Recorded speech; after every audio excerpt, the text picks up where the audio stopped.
ನಮಸ್ಕಾರ. ವೇದಂ ಆಯುರ್ವೇದ ಸೋರಿಯಾಸಿಸ್ ವಿಶೇಷ ಕಾರ್ಯಕ್ರಮಕ್ಕೆ ಸ್ವಾಗತ. ನಾನು ದಿವ್ಯಶ್ರೀ ದಾಸ್. ಆರೋಗ್ಯವೇ ಭಾಗ್ಯ ಅಂತ ಹೇಳ್ತೀವಿ, ಆದರೆ ಬದಲಾಗ್ತಾ ಇರುವಂತಹ ನಮ್ಮ ಜೀವನದ ಶೈಲಿಯಿಂದಾಗಿ ಸಾಕಷ್ಟು ಆರೋಗ್ಯದ ಸಮಸ್ಯೆ ಅನ್ನೋದು ಇತ್ತೀಚಿನ ದಿನಗಳಲ್ಲಿ ಏರಿಕೆಯಾಗ್ತಾ ಇದೆ. ಬಹಳ ಪ್ರಮುಖವಾಗಿ ಸೋರಿಯಾಸಿಸ್ ಸಮಸ್ಯೆ ಎಲ್ಲರನ್ನ ಕಾಡ್ತಾ ಇದೆ. ಹಾಗಾದ್ರೆ ಸೋರಿಯಾಸಿಸ್ ಸಮಸ್ಯೆ ಅಂದ್ರೆ ಏನು, ಯಾಕೆ ಈ ಸಮಸ್ಯೆ ಬರುತ್ತೆ, ಜೊತೆಗೆ ಆಯುರ್ವೇದದಲ್ಲಿ ಇದಕ್ಕೆ ಯಾವ ರೀತಿಯ ಚಿಕಿತ್ಸೆ ಜೊತೆಗೆ ಪರಿಹಾರ ಇದೆ ಅಂತ ಹೇಳಿ ತಿಳಿಸಿಕೊಡಲು ಇನ್ನು ಡಾಕ್ಟರ್ ರವಿರಾಜ್ ತಜ್ಞ ವೈದ್ಯರು ವೇದಂ ಆಯುರ್ವೇದ ಇವರು ನಮ್ಮ ಜೊತೆಗಿದ್ದಾರೆ. ಸೊ ಬನ್ನಿ ಅವರ ಕಾರ್ಯಕ್ರಮಕ್ಕೆ ವೆಲ್ಕಮ್ ಮಾಡೋಣ. ನಮಸ್ತೆ ಡಾಕ್ಟರ್, ಕಾರ್ಯಕ್ರಮಕ್ಕೆ ಸ್ವಾಗತ. ಎಸ್ ಡಾಕ್ಟರ್, ಇನ್ನು ಇತ್ತೀಚಿನ ದಿನಗಳಲ್ಲಿ ನಾನು ಆಗಲೇ ಹೇಳ್ತಾ ಇದ್ದಂಗೆ ಸೋರಿಯಾಸಿಸ್ ಸಮಸ್ಯೆ ಅನ್ನೋದು ಎಲ್ಲರನ್ನ ಕಾಡ್ತಾ ಇದೆ. ಹಾಗಾಗಿ ನಮ್ಮ ವೀಕ್ಷಕರಿಗೆ ಮೊದಲನೇದಾಗಿ ಈ ಸೋರಿಯಾಸಿಸ್ ಅಂದ್ರೆ ಏನು, ಜೊತೆಗೆ ಯಾವೆಲ್ಲ ಕಾರಣಗಳಿಂದ ಸೋರಿಯಾಸಿಸ್ ಸಮಸ್ಯೆ ಉಂಟಾಗತ್ತೆ ಅಂತ ತಿಳಿಸಿಕೊಡೋದಾದ್ರೆ. ಸೋರಿಯಾಸಿಸ್ ಅನ್ನುವಂಥದ್ದು ಒಂದು ಅತಿ ಕೆಟ್ಟ ಮತ್ತು ಭಯಂಕರವಾದಂಥ ಒಂದು ಚರ್ಮದ ಕಾಯಿಲೆ. ಅಂದರೆ ಯಾವ ಥರದಂಥ ಒಂದು ಚರ್ಮದ ಕಾಯಿಲೆ ಅಂತ ಅಂದರೆ, ಈ ಕಾಯಿಲೆಗೆ ಚಿಕಿತ್ಸೆನೇ ಇಲ್ವೇನೋ ಅಥವಾ ಈ ಕಾಯಿಲೆಗೆ ಮದ್ದೇ ಇಲ್ವೇನೋ ಅನ್ನುವಷ್ಟು ಹೆಸರುವಾಸಿಯಾಗಿರ್ತಕ್ಕಂಥ ಯಾವುದಾದ್ರೂ ಒಂದು ಚರ್ಮದ ಕಾಯಿಲೆ ಇದೆ ಅಂತ ಅಂದರೆ ಅದು ಸೋರಿಯಾಸಿಸ್ ಅಂತಲೇ ಹೇಳ್ಬೋದು. ಇದು ಹೇಗೆ ಅಂತ ಅಂದರೆ, ಒಬ್ಬ ಮನುಷ್ಯನಲ್ಲಿ ಶುರುವಾಗಬೇಕಾದ್ರೆ ಎಲ್ಲೋ ಒಂದು ಕಡೆ, ಅದು ತಲೆಯಲ್ಲೋ ಕಾಲಲ್ಲೋ ಅಥವಾ ಕೈಯಲ್ಲೋ ತೊಡೆ ಸಂಧಿಗಳಲ್ಲೋ ಎಲ್ಲೋ ಒಂದು ಕಡೆ ಚಿಕ್ಕ ಮೊಡವೆ ಗಾತ್ರದಲ್ಲಿ ಅಥವಾ ಈ ₹1 ಗಾತ್ರದಲ್ಲಿ ಎಲ್ಲೋ ಒಂದು ಕಡೆ ಶುರುವಾಗುತ್ತೆ. ಆದರೆ ಬಹಳಷ್ಟು ಜನ ಏನು ಮಾಡ್ತಾರೆ ಅಂದರೆ, ಈ ಕಾಯಿಲೆ ಬಂದಾಗ ಏನೋ ಒಂದು ಅಲರ್ಜಿ ಆಗಿದೆ ಅಥವಾ ಏನೋ ಒಂದು ಫಂಗಸ್ ಆಗಿದೆ ಅಂತ ತಿಳ್ಕೊಂಡು ಬಹಳಷ್ಟು ಜನ ಏನು ಮಾಡ್ತಾರೆ ಅಂದರೆ, ಈ ಕ್ರೀಮ್ಗಳನ್ನ ಮತ್ತು ಆಯಿಂಟ್ಮೆಂಟ್ಗಳನ್ನ ಹಚ್ಕೊಳ್ಳಿಕ್ಕೆ ಶುರು ಮಾಡ್ತಾರೆ. ಈ ಕ್ರೀಮು ಮತ್ತು ಆಯಿಂಟ್ಮೆಂಟ್ಗಳನ್ನ ಹಚ್ಕೊಂಡಾಗ ಈ ಪ್ಯಾಚ್ಗಳು ತಾತ್ಕಾಲಿಕವಾಗಿ ಕಮ್ಮಿ ಆದಾಗ ಅನಿಸುತ್ತೆ, ಮತ್ತೆ ಮತ್ತೆ ಬರಲಿಕ್ಕೆ ಶುರುವಾಗುತ್ತೆ. ಆದರೆ ಕಾಲಾನಂತರ ಏನಾಗುತ್ತೆ, ಈ ಕಾಯಿಲೆ ಮೈ ತುಂಬ ಹರಡ್ಬಿಡುತ್ತೆ. ಯಾವ ಥರ ಕಾಯಿಲೆ ಅಂತ ಅಂದರೆ, ಇದು ನಾವೀಗ ಚಿತ್ರದಲ್ಲಿ ನೋಡ್ತಾ ಇದ್ದೀವಲ್ಲ, ಇದು ಒಬ್ಬ ಮನುಷ್ಯನಿಗೆ ಬಂದರೆ ಸಮಾಜದಲ್ಲಿ ಓಡಾಡಬೇಕಾದ್ರೆ ತುಂಬ ಮುಜುಗರಗಳನ್ನು, ಅಸಹ್ಯಗಳನ್ನು, ನಿಂದನೆಗಳನ್ನು, ಅವಮಾನಗಳನ್ನೆಲ್ಲ ಎದುರಿಸಬೇಕಾಗುತ್ತೆ. ನಾನು ಎಂತೆಂಥ ಉದಾಹರಣೆಗಳು ನೋಡ್ಬಿಟ್ಟು ಅಂದರೆ, ಈ ಕಾಯಿಲೆ ಬಂದಾಗ ಮದುವೆಗಳು ಆಗೋದಿಲ್ಲ ಅವ್ರಿಗೆ, ಡೈವರ್ಸ್ಗಳಾಗ್ತವೆ, ಅಥವಾ ಕೆಲಸ ಮಾಡ್ತಕ್ಕಂಥ ಜಾಗಗಳಲ್ಲಿ ಅವರನ್ನು ಕೆಲಸಕ್ಕೆ ಇಟ್ಕೊಳ್ಳೋದಿಲ್ಲ. ಯಾಕೆ ಅಂದರೆ ಈ ಕಾಯಿಲೆ ನೋಡಲಿಕ್ಕೆ ಕಾಣುವಂತಹ ರೀತಿಯೇ ಆ ಥರ ಇರುತ್ತೆ. ಭಯವನ್ನು ಹುಟ್ಟಿಸ್ತಕ್ಕಂತಹ ಒಂದು ಕಾಯಿಲೆ ಇದು. ಹಲವಾರು ಚರ್ಮದ ಕಾಯಿಲೆಗಳಿದೆ, ಆದರೆ ಅತಿ ಕೆಟ್ಟ ಮತ್ತು ಅತಿ ಭಯಂಕರವಾದಂತಹ ಯಾವುದಾದ್ರೂ ಒಂದು ಚರ್ಮದ ಕಾಯಿಲೆ ಇದೆ ಅಂದರೆ ಅದು ಸೋರಿಯಾಸಿಸ್ ಅಂತಲೇ ಹೇಳ್ಬೋದು. ಯಾಕೆ ಅಂತಂದರೆ, ಇದು ಚರ್ಮದಲ್ಲಿ ಮಾತ್ರ ಉಳ್ಕೊಳ್ಳೋದಿಲ್ಲ, ಇದು ಮೂಳೆ ಹಂತಕ್ಕವರೆಗೂ ಹೋಗುತ್ತೆ. ಭಾಳಷ್ಟು ಜನಕ್ಕೆ ಗೊತ್ತಿಲ್ಲ, ಇದು ಮೂಳೆ ಹಂತಕ್ಕೆ ಹೋಗುತ್ತೆ ಅಂತ ಬಹಳಷ್ಟು ಜನಕ್ಕೆ ಗೊತ್ತಿಲ್ಲ. ಇದು ಕೊನೆಯ ಹಂತದಲ್ಲಿ ಎಚ್ಚೆತ್ಕೊತಾರೆ. ಈ ಕಾಯಿಲೆನ ನಾನು ಒಂದು 3 ತಿಂಗಳು ಮಗುವಿನಿಂದ ಹಿಡಿದು 70-80 ವರ್ಷದ ಮುದುಕರಲ್ಲೂ ಕೂಡ ನೋಡಿದ್ದೀನಿ ನಾನು. ಎಲ್ಲ ಒಂದು ವಯೋಮಾನದಲ್ಲೂ ಕೂಡ ಇದನ್ನ ನೋಡಿದ್ದೀನಿ ನಾನು.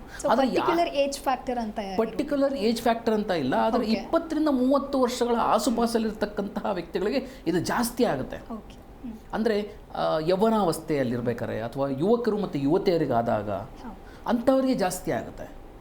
ಸೊ ಇದಾದಾಗ ಅವ್ರಿಗೆ ಏನಾಗ್ಬಿಡುತ್ತೆ ಅಂತ ಅಂದರೆ, ನನ್ನ ಜೀವನ ಇಷ್ಟೇನೇನೋ ಅಥವಾ ನನ್ನ ಜೀವನ ಹಾಳಾಗೋಯ್ತು ಈ ಕಾಯಿಲೆಯಿಂದ. ಯಾಕೆ ಆ ಥರ ಅನಿಸುತ್ತೆ ಅಂತ ಅಂದರೆ, ಇದು ಬಂದಾಗ ಎಲ್ಲರೂ ಅವಾಗಲೇ ಹೇಳಿದಾಗೆ ಕ್ರೀಮು ಮತ್ತು ಆಯಿಂಟ್ಮೆಂಟ್ಗಳು ಹಚ್ಕೊಂಡು ತಾತ್ಕಾಲಿಕವಾಗಿ ಕಮ್ಮಿ ಮಾಡ್ಕೊಳ್ಳೋದು. ಆಮೇಲೆ ಅವ್ರಿಗೆ ಗೊತ್ತಾಗುತ್ತೆ ಈ ಕಾಯಿಲೆ ಏನೋ ಕ್ಯೂರ್ ಆಗಲ್ಲ, ಅಥವಾ ಅಲೋಪತಿಲಿ ಇದು ಕ್ಯೂರ್ ಆಗಲ್ಲ, ನಾನು ಯಾವ ಮೆಡಿಸಿನ್ ಮದ್ದು ಮಾಡಿದ್ರೂ ಕ್ಯೂರ್ ಆಗಲ್ಲ ಅನ್ನುವಂಥ ಭಾವನೆಗೆ ಬಂದಾಗ ಖಿನ್ನತೆಗೆ ಹೋಗ್ಬಿಡ್ತಾರೆ. ಎಷ್ಟೋ ಜನಕ್ಕೆ ನಾನು ನೋಡಿದ ಹಾಗೆ ಒಂದು ಹತಾಶೆ ಮನೋಭಾವನೆ, ಅಥವಾ ಅವ್ರಿಗೆ ಹೆಂಗಾಗ್ಬಿಟ್ಟಿರುತ್ತೆ ಅಂದರೆ ಒಂಥರ ಸೂಯಿಸೈಡಲ್ ಟೆಂಡೆನ್ಸಿ, ಆತ್ಮಹತ್ಯೆ ಮನೋಭಾವನೆ ಬಂದ್ಬಿಡುತ್ತೆ ಅವ್ರಿಗೆ. ನನ್ನ ಹತ್ರ ಎಷ್ಟೋ ಜನ ಪೇಷಂಟ್ಸ್ ಅಂತ ಬಂದು ಹೇಳ್ತಾರೆ, ಸರ್ ಈ ಕಾಯಿಲೆ ಇಟ್ಕೊಂಡು ನನಗೆ ಬದುಕೋಕ್ಕಾಗಲ್ಲ ಅಂತ. ದಯವಿಟ್ಟು ಯಾರೂ ಆ ಥರ ಯೋಚನೆ ಮಾಡಬೇಡಿ. ಯಾಕೆ ಅಂತಂದರೆ, ಈ ಕಾಯಿಲೆಯನ್ನು ನಾವು ಶಾಶ್ವತವಾಗಿ ಗುಣಮುಖರಾಗಿ ಮಾಡ್ಬೋದು, ಆದರೆ ಎಚ್ಚೆತ್ಕೊಳ್ಳೋದು ತುಂಬ ಮುಖ್ಯ, ಇಂಪಾರ್ಟೆಂಟ್ ಆಗುತ್ತೆ. ಡಾಕ್ಟರ್, ಇನ್ನು ಸೋರಿಯಾಸಿಸ್ ಅಂತ ಹೇಳಿದಾಗ ಸಿಂಪ್ಟಮ್ಸ್ಗಳು ಯಾವುದು, ಜೊತೆಗೆ ಆಯುರ್ವೇದದಲ್ಲಿ ಇದಕ್ಕೆ ಯಾವ ರೀತಿಯ ಚಿಕಿತ್ಸೆಯನ್ನು ನೀವು ನೀಡ್ತೀರಾ?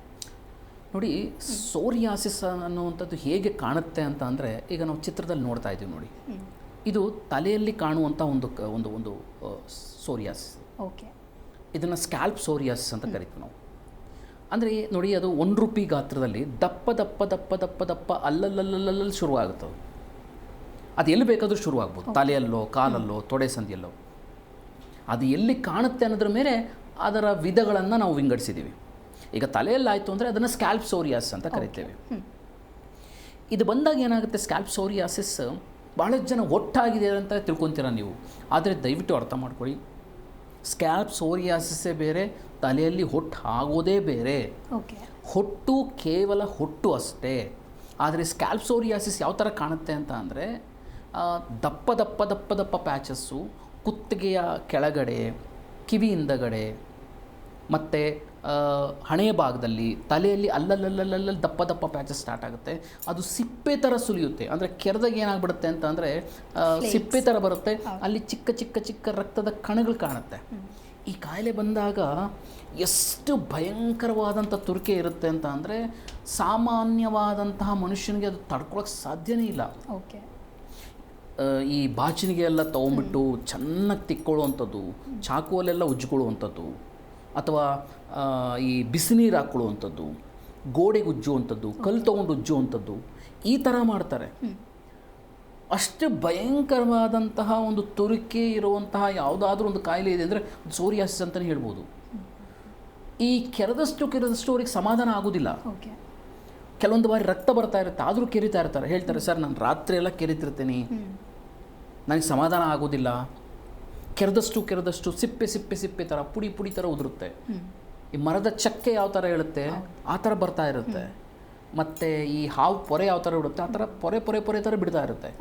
ಅಂತಹ ಒಂದು ಚರ್ಮದ ಕಾಯಿಲೆ ಇದು ಸೋರಿಯಾಸಿಸ್. ಅದರಿಂದ ನಮ್ಮ ಶತ್ರುಗಳು ಕೂಡ ಬರಬಾರ್ದು ಅಂತ ಹೇಳೋದು. ಅದಕ್ಕೆ ನಾವು ಈ ಸಿಪ್ಪೆ ಸುಲಿಯೋದ್ರ ಜೊತೆ ಚರ್ಮ ಒಣಗಿಬಿಟ್ಟಿರುತ್ತೆ. ಒಂಥರ ಮರುಭೂಮಿಯಲ್ಲಿ ಯಾವಾಗ ನೀರು ಇರೋದಿಲ್ವಲ್ಲ ಆ ಥರ ಒಣಗಿರುತ್ತೆ. ಯಾವುದೇ ಥರದಂಥ ಈ ವ್ಯಾಸ್ಲಿನ್ಗಳನ್ನಾಗಲಿ ಎಣ್ಣೆಗಳನ್ನಾಗಲಿ ಕ್ರೀಮ್ಗಳು ಹಚ್ಕೊಂಡಾಗ ಕಮ್ಮಿ ಆದಂಗೆ ಅನಿಸುತ್ತೆ. ಮತ್ತೆ ಅದು ತುಂಬ ಡ್ರೈ ಆಗ್ತಾ ಹೋಗುತ್ತೆ. ಉರಿ ಇರುತ್ತೆ, ಕೆಲವೊಂದು ಸವಾರಿ ರಕ್ತ ಸೋರ್ತಾ ಇರುತ್ತೆ. ಈ ಥರದಂಥ ಲಕ್ಷಣಗಳು ಒಬ್ಬ ಮನುಷ್ಯನಿಗೆ ಒಂದು ಕ್ಷಣ ಬಂದರೆ ತಡ್ಕೊಳಕ್ಕಾಗಲ್ಲ. ಅಂಥದ್ದು ಸೋರಿಯಾಸಿಸ್ ಪೇಷಂಟ್ಗಳು ಸಾಯೋವರೆಗೂ ಅನುಭವಿಸ್ತಾರೆ. ಸೊ ಅದರಿಂದ ಈ ಕಾಯಿಲೆಯನ್ನು ನಾವು 1 ಅಥವಾ 2 ಪ್ಯಾಚ್ ಇರಬೇಕಾದ್ರೆ ಎಚ್ಚೆತ್ತುಕೊಂಡು ಶಾಶ್ವತವಾಗಿ ಗುಣ ಮಾಡ್ಕೊಳ್ಳೋದು ಮುಖ್ಯ ಆಗುತ್ತೆ. ಓಕೆ ಡಾಕ್ಟರ್, ಇನ್ನು ಸೋರಿಯಾಸಿಸ್ ಅಂತ ಹೇಳಿದ್ರೆ ಸಾಕಷ್ಟು ಜನಕ್ಕೆ ಒಂದು ಗೊಂದಲ ಇರುತ್ತೆ. ಇದು ಲೈಫ್ ಟೈಮ್ ಡಿಸೀಸಾ ಅಥವಾ ಸರಿಯಾದ ಸಂದರ್ಭಕ್ಕೆ ಏನಾದರೂ ಚಿಕಿತ್ಸೆಯನ್ನು ಪಡೆದುಕೊಂಡ್ರೆ ಇದರಿಂದ ಗುಣಮುಖರಾಗಬಹುದಾ ಅಂತ ಹೇಳಿ? ಖಂಡಿತವಾಗಲಿ, ಇದು ಒಳ್ಳೆ ಪ್ರಶ್ನೆ. ನೋಡಿ, ಸೋರಿಯಾಸಿಸ್ ಅನ್ನುವಂಥದ್ದು ಒಂದು chronic inflammatory auto immune disease ಅಂತ ಕರೀತೇವೆ. ಅಂದರೆ ಅರ್ಥ ಏನಪ್ಪ ಅಂದರೆ ನಮ್ಮ ದೇಹದಲ್ಲಿ ಇಮ್ಯುನಿಟಿ ಅಂದರೆ ರೋಗ ನಿರೋಧಕ ಶಕ್ತಿ ಇರುತ್ತೆ. ಇದರ ಕೆಲಸ ಏನಪ್ಪ ಅಂದರೆ ಯಾವುದಾದ್ರೂ ಒಂದು ಕಾಯಿಲೆ ಬಂದರೆ ಅದರ ವಿರುದ್ಧ ಹೋರಾಡುವಂಥದ್ದು. ಆದರೆ ಸೋರಿಯಾಸಿಸಲ್ಲಿ ಏನಾಗುತ್ತೆ ಅಂತ ಅಂದರೆ ಈ ನಮ್ಮ ಇಮ್ಯುನಿಟಿ ಆ ವ್ಯಕ್ತಿಯ ದೇಹದ ಮೇಲೇ ಆಕ್ರಮಣ ಮಾಡುತ್ತೆ, ಅಥವಾ ಆ ವ್ಯಕ್ತಿಯ ದೇಹದಲ್ಲಿರ್ತಕ್ಕಂತಹ ಆರೋಗ್ಯವಂತ ಜೀವಕೋಶಗಳ ಮೇಲೆ ಆಕ್ರಮಣ ಮಾಡಿದಾಗ ಚರ್ಮಕ್ಕೆ ಸಂಬಂಧಪಟ್ಟಂಥ ಜೀವಕೋಶಗಳು 10 ಪಟ್ಟು ಹೆಚ್ಚಾಗಿ ಉತ್ಪತ್ತಿಯಾಗಿ ಅದು ಚರ್ಮದ ಮೇಲ್ಪದರಕ್ಕೆ ನೂಕಿದಾಗ ನಮಗೆ ಪ್ಯಾಚ್ ಥರ ಕಾಣುತ್ತೆ. ಇದು ಕಾಣುವಂಥದ್ದು ಒಂದೇ ಪ್ಯಾಚಿಂದ. ಯಾರು ಮೊದಲ ಹಂತದಲ್ಲಿ ಎಚ್ಚೆತ್ತುಕೊಳ್ಳೋದಿಲ್ಲ, ಇದನ್ನು ಹಾಗೆ ಬಿಟ್ಟುಕೊಂತ ಚರ್ಮದಿಂದ ಮೂಳೆವರೆಗೂ ಹೋಗಲಿಕ್ಕೆ ಬಿಡ್ತಾರೆ, ಆ ವ್ಯಕ್ತಿ ಈ ಕಾಯಿಲೆಯಿಂದ ಬಹಳ ದೈಹಿಕವಾಗಿ ಮತ್ತು ಮಾನಸಿಕವಾಗಿ ತುಂಬ ನೋವು ಉಂಟಾಗುತ್ತೆ ಅವನಿಗೆ. ಸೊ ಇದನ್ನು ಮೊದಲ ಹಂತದಲ್ಲೇ ಬಂದರೆ ಇದನ್ನು ಶಾಶ್ವತವಾಗಿ ಆಯುರ್ವೇದದಲ್ಲಿ ಗುಣಪಡಿಸಬಹುದು. ಇದಕ್ಕೆ ಬೇರೆ ಸಮೇತ ಕಿತ್ತು ಹಾಕುವಂಥ ಚಿಕಿತ್ಸೆಗಳು ಆಯುರ್ವೇದದಲ್ಲಿದೆ. ಹೌದು. ಸೊ ಅದಕ್ಕೆ ಹೆದರುವಂಥ ಅವಶ್ಯಕತೆ ಇಲ್ಲ. ಯಾವುದೇ ಒಂದು ಕಾಯಿಲೆನ ಮೊದಲ ಹಂತದಲ್ಲಿ ಎಚ್ಚೆತ್ತುಕೊಳ್ಳೋದು ಮುಖ್ಯ. ಇದನ್ನು ನೆಗ್ಲೆಕ್ಟ್ ಮಾಡಿದಾಗ ಸೋರಿಯಾಸಿಸ್ಸು ಮೂಳೆ ಹಂತಕ್ಕೆ ಹೋಗೋದಲ್ಲದೆ ಇದರಿಂದ ಕೆಲವೊಂದು ಬೇರೆ ರೋಗ ಉತ್ಪತ್ತಿ ಆಗುತ್ತೆ. ಸಕ್ಕರೆ ಕಾಯಿಲೆ, ಹೃದಯ ಸಂಬಂಧಿ ಕಾಯಿಲೆ, ಸ್ಟ್ರೋಕ್ ಆಗುವಂಥ ಸಾಧ್ಯತೆಗಳಿರುತ್ತೆ. ಸೊ ಅದರಿಂದ ದಯವಿಟ್ಟು ಸೋರಿಯಾಸಿಸ್ನ ನಿಜವಾಗ್ಲೂ ಅದನ್ನು ನೆಗ್ಲೆಕ್ಟ್ ಮಾಡಬಾರ್ದು, ಅಥವಾ ಅದನ್ನು ಚರ್ಮಕ್ಕೆ ಸೀಮಿತ ಅಂತಲೂ ತಿಳ್ಕೊಬಾರ್ದು. ಯಾಕೆ ಅಂತ ಅಂದರೆ ಇದರಿಂದ ಉತ್ಪತ್ತಿಯಾಗುವಂತಹ ಬೇರೆ ಬೇರೆ ಉಪದ್ರವಗಳು ಅಥವಾ ಕಾಂಪ್ಲಿಕೇಶನ್ಸ್ ಹಲವಾರು ಇರೋದರಿಂದ ಎಚ್ಚೆತ್ತುಕೊಳ್ಳೋದು ಮುಖ್ಯ ಆಗ್ತದೆ. ಓಕೆ ಡಾಕ್ಟರ್, ಇನ್ನು ಕೆಲವರಿಗೆ BP, ಶುಗರ್ ಈ ರೀತಿ ಸಮಸ್ಯೆಯಿಂದ ಅವರು ಬಳಲ್ತಾ ಇರ್ತಾರೆ, ಸಫರ್ ಪಡ್ತಾ ಇರ್ತಾರೆ. ಸೊ ಅಂಥವರಿಗೆ ಸೋರಿಯಾಸಿಸ್ ಏನಾದರೂ ಬಂದರೆ ಅವರ ಆರೋಗ್ಯದ ಸ್ಥಿತಿ ಯಾವ ರೀತಿಯಾಗಿರುತ್ತೆ? ಈಗ ಒಬ್ಬ ವೈರಿ ಜೊತೆ ನಾವು ಒಡೆದಾಡಬೇಕಾದ್ರೆ ಕಷ್ಟ ಇರುತ್ತೆ, ಇಬ್ಬರಿಬ್ಬರು ವೈರಿಗಳು ಬಂದಾಗ ಇನ್ನೂ ಕಷ್ಟ ಆಗುತ್ತೆ. ಅದಕ್ಕೆ ಸೋರಿಯಾಸಿಸ್ ಬಂದಂಥ ವ್ಯಕ್ತಿಗಳು ಮತ್ತು ಡಯಾಬಿಟಿಸ್ ಬಂದಂಥ ವ್ಯಕ್ತಿಗಳು ಅತಿ ಹೆಚ್ಚಿನದಾಗಿ ಕಾಳಜಿ ತಗೋಬೇಕಾಗತ್ತೆ. ಅವರು ನೋಡಿ, ಸೋರಿಯಾಸಿಸ್ ಪೇಷಂಟ್ಗಳು ಮೊದಲನೇದಾಗಿ ಚಿಕಿತ್ಸೆ ಮಾಡುವಂಥದ್ದು, ಮದ್ದು ತಗೊಳ್ಳುವಂಥದ್ದು, ಆಮೇಲೆ ಈ ಕಾಯಿಲೆಯಲ್ಲಿ ಕೆಲವೊಂದು ಪಥ್ಯಗಳನ್ನು ನೀವು ದಯವಿಟ್ಟು ಮಾಡಬೇಕಾಗತ್ತೆ. ಮೊದಲನೇದಾಗಿ ಅವರು ಈ ಮೊಸರನ್ನ ತಗೋಬಾರ್ದು, ಕರ್ಡ್ ಹೌದು. ಯಾವುದೇ ಕಾರಣಕ್ಕೂ. ಮತ್ತು ಹಾಲು, ಚೀಸ್, ಪನ್ನೀರ್, ಬದನೆಕಾಯಿ, ಆಲೂಗಡ್ಡೆ, ಉದ್ದಿನಬೇಳೆ ಅಂದರೆ ಈ ಫರ್ಮೆಂಟ್ ಮಾಡಿ ಹುಳಿ ಬರೆಸಿ ನಾವು ಇಡ್ಲಿ, ವಡೆ, ದೋಸೆಗಳನ್ನೆಲ್ಲ ಮಾಡ್ತೀವಿ. ಯಾವುದೇ ಥರದಂತಹ ಹುಳಿ ಬರೆಸಿರ್ತಕ್ಕಂತಹ ವಸ್ತುಗಳನ್ನ ಸೋರಿಯಾಸಿಸ್ ಪೇಷಂಟ್ಗಳನ್ನ ಬಳಸಬಾರ್ದು. ಎಣ್ಣೆಯಲ್ಲಿ ಕರೆದಿರ್ತಕ್ಕಂಥದ್ದು ತಿನ್ನಕ್ಕೆ ಹೋಗಬೇಡಿ, ನಾನ್ ವೆಜಿಟೇರಿಯನ್ ತಗೋಬೇಡಿ, ಸ್ಮೋಕಿಂಗ್ ಮಾಡೋಕ್ಕೆ ಹೋಗಬೇಡಿ, ಆಲ್ಕೋಹಾಲ್ ಕನ್ಸಂಪ್ಷನ್ ಮಾಡಬಾರ್ದು. ಮತ್ತು ಅತಿ ಹುಳಿ, ಅತಿ ಖಾರ, ಅತಿ ಉಪ್ಪಿನಂಶ ಇರತಕ್ಕಂಥ ಪದಾರ್ಥಗಳನ್ನ ತಗೋಬೇಡಿ. ಕೆಲವೊಬ್ಬರಿಗೆ ನುಗ್ಗೆಕಾಯಿ ಆಗಬರಲ್ಲ, ಕೆಲವೊಬ್ಬರಿಗೆ ಕಡಲೆ ಬೀಜ ಆಗಬರಲ್ಲ. ಹೀಗೆ ಕೆಲವೊಂದು ಪಥ್ಯಗಳನ್ನು ನಾವು ಕೊಡ್ತೀವಿ ಸೋರಿಯಾಸಿಸ್ ಪೇಷಂಟ್ಗೆ. ದಯವಿಟ್ಟು ಈ ಆಹಾರ ಪದಾರ್ಥಗಳನ್ನ ನೀವು ಸೇವನೆ ಮಾಡಬಾರ್ದು ಅಂತ. ಅದು ಮೊದಲನೇ ಚಿಕಿತ್ಸೆ ಆಗುತ್ತೆ. ಮತ್ತು ಅವರ ಜೀವನ ಶೈಲಿನ ಸರಿಯಾಗಿ ಇಟ್ಕೋಬೇಕು. ಆಹಾರ ಪದ್ಧತಿನ ಸರಿಯಾಗಿಟ್ಕೊಂಡ್ರೆ ಈ ಕಾಯಿಲೆಯಿಂದ ಅವರನ್ನು ಸಂಪೂರ್ಣವಾಗಿ ಶಾಶ್ವತವಾಗಿ ನಾವು ವಾಸಿ ಮಾಡ್ಬೋದು. ಓಕೆ ಡಾಕ್ಟರ್, ಇನ್ನು ನಮ್ಮ ಆಹಾರದ ಕ್ರಮ ಅಂದರೆ ಫುಡ್ ಡಯಟ್ ಯಾವ ರೀತಿಯಾಗಿರಬೇಕು ಅಂತ ತಿಳಿಸ್ಕೊಟ್ಟಿದ್ದೀರಾ. ಇನ್ನು ನಮ್ಮ ಜೀವನ ಶೈಲಿ, ಲೈಫ್ ಸ್ಟೈಲ್ ಕುರಿತಂತೆ ಹೇಳ್ತಾ ಇದ್ರಿ. ಸೊ ನಮ್ಮ ಲೈಫ್ ಸ್ಟೈಲ್ ಯಾವ ರೀತಿ ನಾವು ಮಾಡಿಫಿಕೇಶನ್ ಮಾಡ್ಕೊಳ್ಬೇಕು ಡಾಕ್ಟರ್? ನೋಡಿ, ಬಹಳಷ್ಟು ಕಾಯಿಲೆಗಳು ಅಥವಾ ಸೋರಿಯಾಸಿಸ್ಸೇ ಆಗಲಿ ಬರಲಿಕ್ಕೆ ಹಲವಾರು ಕಾರಣಗಳಲ್ಲಿ ನಮ್ಮ ಜೀವನ ಶೈಲಿ ಮತ್ತು ಆಹಾರ ಪದ್ಧತಿ ಪ್ರಮುಖವಾಗಿರುತ್ತೆ. ಈಗ ಮೊದಲೆಲ್ಲ ನಾವು ಸೋರಿಯಾಸಿಸ್ನ ಎಲ್ಲೋ ಒಬ್ಬರಲ್ಲಿ ನೋಡ್ತಾ ಇದ್ದೀವಿ. ಇತ್ತೀಚಿನ ದಿನಗಳಲ್ಲಿ ನಾನು 3 ತಿಂಗಳು 2 ತಿಂಗಳು ಮಗುವಲ್ಲಿ ನೋಡ್ತಾ ಇದ್ದೀನಿ ನಾನು. ಇದಕ್ಕೆ ಕಾರಣವೇ ನಾವು ಮಾಡುವಂತಹ ಆಹಾರ ಪದ್ಧತಿ ಮತ್ತು ಜೀವನ ಶೈಲಿ ಸರಿ ಇಲ್ಲದೆ ಇರುವಂಥದ್ದು. ಆಯುರ್ವೇದದಲ್ಲಿ ಮೊದಲು ಪ್ರಾಶಸ್ತ್ಯ ಕೊಡೋದೇ ಆಹಾರ ಪದ್ಧತಿ ಮತ್ತು ಜೀವನ ಶೈಲಿ. ಈಗ ಯಾರ ಜೀವನ ಶೈಲಿ ಚೆನ್ನಾಗಿದೆ? ಈಗ ನೀವು ಯಾರಾದರೂ ನನಗೆ ಪೇಷಂಟ್ಗಳು ಬಂದಾಗ ಅವ್ರನ್ನ ಕೇಳಿದ್ರೆ ಅವ್ರು ಮಲಗುವಂಥ ಸಮಯ ಎಷ್ಟು ಗಂಟೆಗೆ ಇರುತ್ತೆ ಅಂದರೆ 11, 12, 1 ಗಂಟೆ, 2 ಗಂಟೆ, 3 ಗಂಟೆಗೆ ಮಲಗುವಂಥವ್ರು ಇದ್ದಾರೆ. ಸೂರ್ಯ ಹುಟ್ಟಿ 8 ಗಂಟೆ, 9 ಗಂಟೆ, 10 ಗಂಟೆ, 11 ಗಂಟೆಗೆ ಹೇಳುವಂತಹ ವ್ಯಕ್ತಿಗಳನ್ನ ನಾನು ನೋಡಿದ್ದೇನೆ. ಈ ಥರದಂಥ ಜೀವನ ಶೈಲಿ ಅತ್ಯಂತ ಅಪಾಯಕಾರಿ. ಯಾವ ವ್ಯಕ್ತಿ ನಿದ್ದೆಯನ್ನು ಸರಿಯಾಗಿ ಮಾಡೋದಿಲ್ಲ ಅಥವಾ ಯಾವ ವ್ಯಕ್ತಿ ನಿದ್ದೆಯನ್ನು ಚೇಂಜ್ ಮಾಡ್ತಾನೆ, ಅಂದರೆ ಒಬ್ಬ ವ್ಯಕ್ತಿ ಬೇಗ ಮಲಗಬೇಕು, ಬೇಗ ಏಳಬೇಕು ಅಂತ ಆಯುರ್ವೇದದಲ್ಲಿರೋದು. ಯಾರು ಇದನ್ನು ಮಾಡೋದಿಲ್ಲ ಆ ವ್ಯಕ್ತಿಗೆ ಏನಾಗುತ್ತೆ ಅಂದರೆ ಎಲ್ಲ ದೀರ್ಘಕಾಲೀನ ಕಾಯಿಲೆಗಳು ಬರಲಿಕ್ಕೆ ಶುರುವಾಗುತ್ತೆ. ಒಬ್ಬ ಮನುಷ್ಯ ರಾತ್ರಿ ಏಳಬಾರ್ದು, ಹಗಲು ಮಲಗಬಾರ್ದು. ಒಂದು. ಎರಡನೇದಾಗಿ ಪದೇ ಪದೇ ಉಣ್ಣಬಾರ್ದು, ಅಂದರೆ ಊಟ ಮಾಡಿ ಮತ್ತೆ ಊಟ ಮಾಡುವಂಥದ್ದು, ಅಜೀರ್ಣ ಆದರೂ ಭೋಜನ ಮಾಡುವಂಥದ್ದು, ಅಥವಾ ಕೆಟ್ಟಿರ್ತಕ್ಕಂಥ ಆಹಾರ ಪದಾರ್ಥಗಳನ್ನ ತಗೊಳ್ಳುವಂಥದ್ದು, ಅಂದರೆ ವಿಷಪೂರಿತವಾದಂಥ ಆಹಾರ, ಜಂಕ್ ಫುಡ್ಡು, ಪ್ರೋಸೆಸ್ ಫುಡ್ಡು, ಮಾಡಿಟ್ಟಿರ್ತಕ್ಕಂಥ ಪದಾರ್ಥಗಳನ್ನ ತಗೊಳ್ಳುವಂಥದ್ದು, ಅಥವಾ ಹಸಿವಿಲ್ದೇನೋ ಉಣ್ಣುವಂಥದ್ದು. ಸಂಧ್ಯಾಕಾಲದಲ್ಲಿ ಊಟ ಮಾಡಬೇಕು ಅಂತ ಇದೆ, ಸಂಧ್ಯಾಕಾಲ ಬಿಟ್ಟು ಊಟ ಮಾಡ್ತಾರೆ ಬಹಳಷ್ಟು ಜನ. ಈ ಥರದಂತಹ ಜೀವನ ಶೈಲಿನ ಬದಲಿಸ್ಕೊಂಡಾಗ ಸೋರಿಯಾಸಿಸ್ನ ನಾವು ಅರ್ಧ ಕ್ಯೂರ್ ಮಾಡಿದ ಹಾಗೆ. ಮೆಡಿಸಿನ್ ತಗೊಳ್ಳೋದು ಆಮೇಲೆ, ನಿಮ್ಮ ಜೀವನ ಶೈಲಿ ಮತ್ತು ಆಹಾರ ಪದ್ಧತಿಯೇ ಮೊದಲ ಚಿಕಿತ್ಸೆ ಮತ್ತು ಮೊದಲ ಔಷಧಿ. ಓಕೆ, ಸೊ ಡಾಕ್ಟರ್, ಯಾವುದೇ ಸಮಸ್ಯೆ ಇತ್ತೀಚಿನ ದಿನಗಳಲ್ಲಿ ಎದುರಾಗ್ತಾ ಇದೆ ಅಂತ ಹೇಳಿದ್ರೆ ಅದಕ್ಕೆ ಪ್ರಮುಖ ಕಾರಣ ನಮ್ಮ ಜೀವನ ಶೈಲಿಯಾಗಿರುತ್ತೆ. ಎಸ್ ಡಾಕ್ಟರ್, ಇನ್ನು ಸೋರಿಯಾಸಿಸ್ ಅಂತ ಬಂದಾಗ ಈಗ ಬೇರೆ ಕಡೆ ಚಿಕಿತ್ಸೆಯನ್ನು ಪಡೆದುಕೊಳ್ತಾ ಇರ್ತಾರೆ. ಸೊ ಸಡನ್ ಆಗಿ ಆಯುರ್ವೇದದಲ್ಲಿ ಅವರು ಟ್ರೀಟ್ಮೆಂಟನ್ನು ತೆಗೆದುಕೊಳ್ಬಹುದಾ ಅಥವಾ ಇದರಿಂದನೂ ಏನಾದರೂ ಸಮಸ್ಯೆ ಎದುರಾಗಬಹುದಾ ಡಾಕ್ಟರ್? ನೋಡಿ, ಒಂದು ಅರ್ಥ ಮಾಡ್ಕೋಬೇಕಾಗಿರೋದು ಏನಪ್ಪ ಅಂದರೆ ಸೋರಿಯಾಸಿಸ್ ಪೇಷಂಟ್ಗಳು, ಸೋರಿಯಾಸಿಸ್ ಅನ್ನುವಂಥ ಕಾಯಿಲೆಗೆ ಚಿಕಿತ್ಸೆ ಇರೋದೇ ಆಯುರ್ವೇದದಲ್ಲಿ. ಹಾಗಂತ ಅಲೋಪತಿ ಅಥವಾ ಹೋಮಿಯೋಪತಿ ಅಥವಾ ಯುನಾನಿ ಮೆಡಿಸಿನ್ಗಳು ಕಮ್ಮಿ ಅಂತ ಅಲ್ಲ, ಎಲ್ಲ ವೈದ್ಯಕೀಯ ಪದ್ಧತಿಗಳು ಶ್ರೇಷ್ಠನೇ. ಆದರೆ ಸೋರಿಯಾಸಿಸ್ ಅಂತ ಬಂದಾಗ ಏನಾಗುತ್ತೆ, ಆಯುರ್ವೇದದಲ್ಲಿ ಶಾಶ್ವತವಾದಂಥ ಪರಿಹಾರ ಇರೋದು. ಸೊ ಅದರಿಂದ ಆಯುರ್ವೇದದಲ್ಲಿ ಇದರ ಚಿಕಿತ್ಸೆಯನ್ನು ಪಡೆದುಕೊಂಡು ಅವರು ಇದರಿಂದ ಹೊರಗಡೆ ಬರಬೇಕೇ ಹೊರತು ಕೇವಲ ತಾತ್ಕಾಲಿಕವಾದಂಥ ಚಿಕಿತ್ಸೆಯನ್ನು ತಗೊಂಡು ಅದನ್ನು ಕೇವಲ ಉಪಶಮನ ಮಾಡಿಕೊಂಡಾಗ ಕಾಲಾನಂತರ ಈ ಕಾಯಿಲೆ ಮೈ ತುಂಬ ಹರಡುತ್ತೆ. ಸೊ ಅದರಿಂದ ಆಯುರ್ವೇದದಲ್ಲಿ ಶೋಧನ ಚಿಕಿತ್ಸೆ ಅಂತ ಇದೆ. ಆ ಶೋಧನ ಚಿಕಿತ್ಸೆಯನ್ನು ಮಾಡಿದಾಗ ಇದನ್ನು ಬೇರೆ ಸಮೇತ ಕಿತ್ತಾಕೋದಲ್ಲದೆ ಮತ್ತೆ ಪುನರುದ್ಭವ ಆಗದೆ ಮಾಡ್ಬೋದು ನಾವು. ಸೊ ಅದರಿಂದ ಬೇರೆ ವೈದ್ಯಕೀಯ ಪದ್ಧತಿಯಲ್ಲೂ ಕೂಡ ಅವ್ರು ಚಿಕಿತ್ಸೆ ತಗೊತಿದ್ರು ಕೂಡ ಆಯುರ್ವೇದದಲ್ಲಿ ಶಾಶ್ವತ ಪರಿಹಾರದಿಂದ ಅದನ್ನು ಬಿಡಬೇಕಾಗುತ್ತೆ ಅವರು. ಬಿಟ್ಟು ನೆಕ್ಸ್ಟ್ ಇದನ್ನ ಕಂಟಿನ್ಯೂ ಮಾಡಿ. ಹೌದು. ಓಕೆ ಡಾಕ್ಟರ್, ಇನ್ನು ಸೋರಿಯಾಸಿಸ್ ಅಂತ ಹೇಳಿದಾಗ ಜೆನೆಟಿಕಲಿ ಇದೇನಾದರೂ ಬರುವಂತಹ ಸಾಧ್ಯತೆ ಇದೆಯಾ? ಹೌದು, ಹೌದು. ಇಫ್ ಜೆನೆಟಿಕಲಿ ಬಂದಾಗ ಆಗ ನೀವು ಆಯುರ್ವೇದದಲ್ಲಿ ಯಾವ ರೀತಿಯ ಚಿಕಿತ್ಸೆಯನ್ನು ನೀವು ನೀಡ್ತೀರಾ ಅಂತ? ನೋಡಿ, ಜೆನೆಟಿಕ್ಸಲ್ಲಿ ಈ ಕಾಯಿಲೆ ಬಂದನೂ ಬರುತ್ತೆ, ಅಂದರೆ ವಂಶ ಪಾರಂಪರಿಕವಾಗಿ ಕೂಡ ಬರುತ್ತೆ. ಅಂದರೆ ನಾನೇನು ಹೇಳ್ತೀನಿ ಅಂದರೆ, ವಂಶ ಪಾರಂಪರಿಕವಾಗಿ ಯಾರಲ್ಲಾದರೂ ಈ ಕಾಯಿಲೆ ಇತ್ತು ಅಂದರೆ, ಅವರ ತಂದೆ ಅಥವಾ ಅವರ ತಾಯಿ ಅಥವಾ ಯಾರಲ್ಲಾದರೂ ಇತ್ತು ಅಂದರೆ, ಅವರ ಮಕ್ಕಳಿಗೆ ಬರುವಂಥ ಸಾಧ್ಯತೆಗಳಿರೋದ್ರಿಂದ ಕಾಯಿಲೆ ಬರೋಕ್ಕಿಂತ ಮುಂಚೆನೇ ಚಿಕಿತ್ಸೆ ತೊಗೊಂಡ್ರೆ ಅಥವಾ ದೇಹವನ್ನು ಶುದ್ಧಿ ಮಾಡಿಸಿದರೆ ಅಥವಾ ಶೋಧನ ಕ್ರಮಗಳನ್ನು ಮಾಡಿಸಿದರೆ ಈ ಕಾಯಿಲೆಯನ್ನು ತಡೆಗಟ್ಬೋದು. ಅವರ ಜೀವನ ಶೈಲಿ ಮತ್ತು ಆಹಾರ ಪದ್ಧತಿಗಳನ್ನು ಸರಿಯಾಗಿ ಇಟ್ಕೊಂಡ್ರೆ ಈ ಕಾಯಿಲೆಯನ್ನು ತಡಿಬೋದು.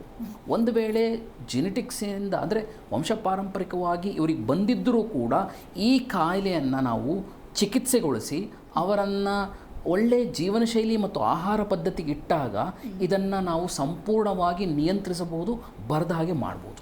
ಓಕೆ ಡಾಕ್ಟರ್, ಇನ್ನು ಸೋರಿಯಾಸಿಸ್ಗೆ ನಾವೇನಾದರೂ ಆಯುರ್ವೇದದಲ್ಲಿ ಚಿಕಿತ್ಸೆಯನ್ನು ತೆಗೆದುಕೊಳ್ತಾ ಇದ್ದೀವಿ ಅಂತ ಹೇಳಿದ್ರೆ ರಿಅಕರೆನ್ಸ್ ಪ್ರಮಾಣ ಯಾವಾಗ ಎಷ್ಟು ಇರುತ್ತೆ ಅನ್ನುವಂಥ ಒಂದು ಗೊಂದಲ ಇರುತ್ತೆ ಸಾಕಷ್ಟು ಜನರಿಗೆ. ಸೊ ಅದಕ್ಕೆ ಕ್ಲಾರಿಟಿ ಕೊಡೋದಾದರೆ ಡಾಕ್ಟರ್? ಒಂದು ರೋಗ ಈಗ ಸೋರಿಯಾಸಿಸ್ ಅನ್ನುವಂಥದ್ದು ಹೇಗಪ್ಪ ಅಂತಂದರೆ, ಕೆಲವೊಬ್ಬರಿಗೆ ಒಂದು 3 ತಿಂಗಳಿಂದ ಬಂದಿರುತ್ತೆ, ಕೆಲವರಿಗೆ 6 ತಿಂಗಳಿಂದ ಬಂದಿರುತ್ತೆ, ಕೆಲವೊಬ್ಬರಿಗೆ 1 ವರ್ಷ, ಕೆಲವೊಬ್ಬರಿಗೆ 3 ವರ್ಷ ಅಥವಾ 10 ವರ್ಷ 15 ವರ್ಷದಿಂದ ಬಳಲ್ತಿರುವಂಥವರೆಲ್ಲ ಬರ್ತಾರೆ. ಯಾವ ಸೋರಿಯಾಸಿಸ್ಸು ಕಮ್ಮಿ ಡ್ಯೂರೇಷನ್ ಅಂದರೆ ಕಮ್ಮಿ ದೀರ್ಘಾವಧಿಯಲ್ಲಿ ಉತ್ಪತ್ತಿ ಆಗಿದೆ ಅಂಥ ವ್ಯಕ್ತಿಗಳಿಗೆ ರಿಲ್ಯಾಪ್ಸೇಷನ್ ಬಹಳ 99% ಇರೋದಿಲ್ಲ.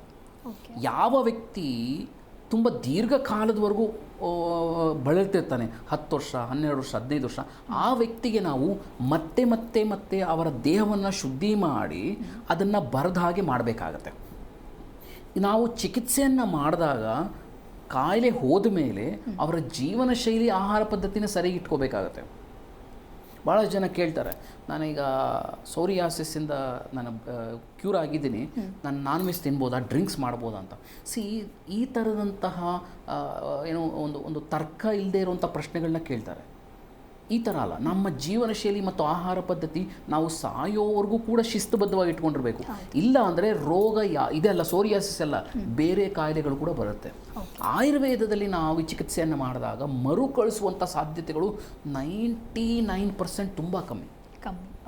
ಅವರು ಸರಿಯಾಗಿ ಜೀವನ ಶೈಲಿ ಮತ್ತು ಆಹಾರ ಪದ್ಧತಿಯನ್ನು ನಾವು ಹೇಳಿದಾಗೆ ರೂಢಿಸ್ಕೊಂಡಲ್ಲಿ. ಓಕೆ ಡಾಕ್ಟರ್, ಇನ್ನು ಸೋರಿಯಾಸಿಸ್ ಇದೆ ಅಂತ ಹೇಳಿದ್ರೆ ಸಾಕಷ್ಟು ಜನಕ್ಕೆ ನೀವಾಗಲೇ ಹೇಳಿರೋ ಹಾಗೆ ಒಂದು ರೀತಿ ಮುಜುಗರ ಆಗುತ್ತೆ. ಸೊ ಇಚ್ಚಿಂಗ್ ಶುರುವಾಗುತ್ತೆ. ನಂತರದಲ್ಲಿ ಅವರು ಮೆಡಿಕಲ್ ಶಾಪ್ಗೆ ಹೋಗಿರ್ಬೋದು ಅಥವಾ ಕೆಲವೊಂದಿಷ್ಟು ಲೋಷನ್ಸ್ಗಳು ಬರ್ತಿರತ್ತೆ ಅಥವಾ ಆಯಿಂಟ್ಮೆಂಟ್ಗಳಾಗಿರ್ಬೋದು, ಈ ರೀತಿ ಯೂಸ್ ಮಾಡೋದಕ್ಕೆ ಶುರು ಮಾಡ್ತಾರೆ. ಬಟ್ ಇದು ಯಾವ ರೀತಿಯ ಸಮಸ್ಯೆಯನ್ನು ಮತ್ತಷ್ಟು ತೀವ್ರಗೊಳಿಸುತ್ತೆ ಅಂತ ಹೇಳಿ ಡಾಕ್ಟರ್? ನೋಡಿ, ಈಗೇನಾಗುತ್ತೆ, ನಮ್ಮ ಈಗ ನಾವು ಹೊಲದಲ್ಲಿ ಹೋದಾಗ ಒಂದು ಕಳೆ ಇದೆ ಅಂದರೆ ಅದನ್ನು ಮೇಲ್ಗಡೆ ಕಟ್ ಮಾಡಿ ಎಸ್ತರೆ ಏನಾಗುತ್ತೆ, ಮತ್ತೆ ಬೆಳೆಯುತ್ತೆ. ಅದೇ ಕಳೆ ನಾಳೆ ಮರವಾಗಿ ಬೆಳಿಬೋದು. ಹಾಗೆ ಸೋರಿಯಾಸಿಸ್ ಅನ್ನುವಂಥ ಕಾಯಿಲೆಯನ್ನು ನೀವು ಕೇವಲ ಕ್ರೀಮ್ಗಳನ್ನ ಮತ್ತು ಆಯಿಂಟ್ಮೆಂಟ್ಗಳನ್ನು ಹಚ್ಕೊಂಡು ತಾತ್ಕಾಲಿಕವಾಗಿ ನೀವು ಕಮ್ಮಿ ಮಾಡಿಕೊಂಡ್ರೆ ಮುಂದೊಂದು ದಿವಸ ಇದು ಮರವಾಗಿ ಬೆಳೆದು ಆ ಮನುಷ್ಯನನ್ನೇ ಕೊಲ್ಲುವಂಥ ಸಾಧ್ಯತೆಗಳಿರುತ್ತೆ. ಯಾವುದೇ ಕಾಯಿಲೆಗಳನ್ನ ಮೊದಲ ಹಂತದಲ್ಲೇ ಬೇರ್ ಸಮೇತ ಕಿತ್ತಾಕಬೇಕೇ ಹೊರತು ಅದನ್ನು ಮರವಾಗಿ ಬೆಳೆಸಬಾರ್ದು. ಯಾವ ಕಾಯಿಲೆ ಮರವಾಗಿ ಬೆಳೆಯುತ್ತೆ ಆ ಕಾಯಿಲೆನ ಗುಣಪಡಿಸೋದು ತುಂಬ ಕಷ್ಟ ಆಗುತ್ತೆ.